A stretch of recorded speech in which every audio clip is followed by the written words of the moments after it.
शरद पवार ने अडानी के मुद्दे पर जेपीसी की मांग पर अड़ी कांग्रेस को आड़े हाथों लिया और जेपीसी की मांग को बेकार बताया। उन्होंने कहा कि अडानी समूह को अज्ञात संस्थाओं द्वारा निशाना बनाया जा रहा है। शरद पवार के बयान के बाद कांग्रेस ने अपने आप को किनारे कर लिया। कांग्रेस प्रवक्ता जयराम रमेश ने कहा, ये उनके अपने विचार हो सकते हैं, लेकिन 19 पार्टियां इस पर एकमत हैं। मोदी से जुड़े अडानी ग्रुप का मुद्दा बहुत गंभीर है। जयराम रमेश ने कहा कि सभी 19 विपक्षी दल एकजुट हैं। कांग्रेस इनमें सबसे बड़ी पार्टी है और हम संविधान और लोकतंत्र को भाजपा के हमलों से बचाने के लिए एक साथ खड़े रहेंगे। हम भारतीय जनता पार्टी के विभाजनकारी, विनाशकारी राजनीतिक, सामाजिक और आर्थिक एजेंडे को हराने में एक साथ होंगे। इसके पहले शरद पवार ने कहा कि किसी ने बयान दिया और देश में हंगामा मच गया।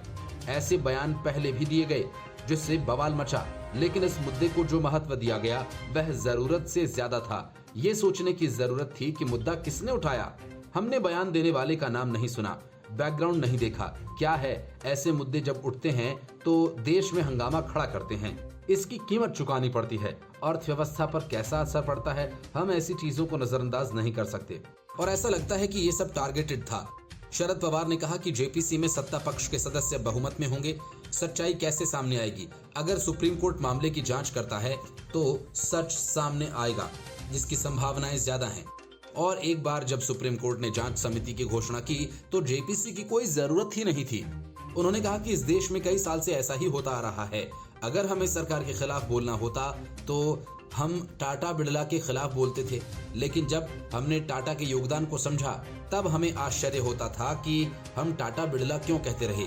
सवाल यह है कि आप जिन लोगों को निशाना बना रहे हैं, अगर उन्होंने कुछ गलत किया है तो लोकतंत्र में आपको 100% उनके खिलाफ बोलने का अधिकार है, लेकिन बिना किसी अर्थ के हमला करना, ये मुझे समझ नहीं आता।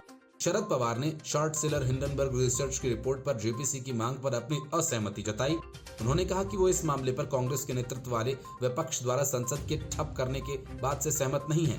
तृणमूल कांग्रेस सांसद महुआ मोइत्रा ने ट्वीट कर कहा कि अडानी के स्वामित्व वाला चैनल अडानी के दोस्तों का साक्षात्कार कर रहा है ताकि हमें बताया जा सके कि उन्हें कैसे निशाना बनाया जा रहा है।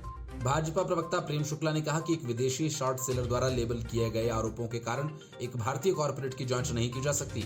जो पार्टियां देश की प्रशासनिक और वाणिज्यिक व्यवस्था से अवगत हैं, वे सच्चाई जानती हैं और वे अपनी बात रख रही हैं। अमेरिकी short seller firm Hindenburg research ने अपनी रिपोर्ट में अडानी समूह पर कई आरोप लगाए हैं। इसमें मनी लॉन्ड्रिंग, अनऑथराइज्ड ट्रेडिंग, वित्तीय गड़बड़ी, भारी भरकम लोन सहित कई गंभीर आरोप हैं।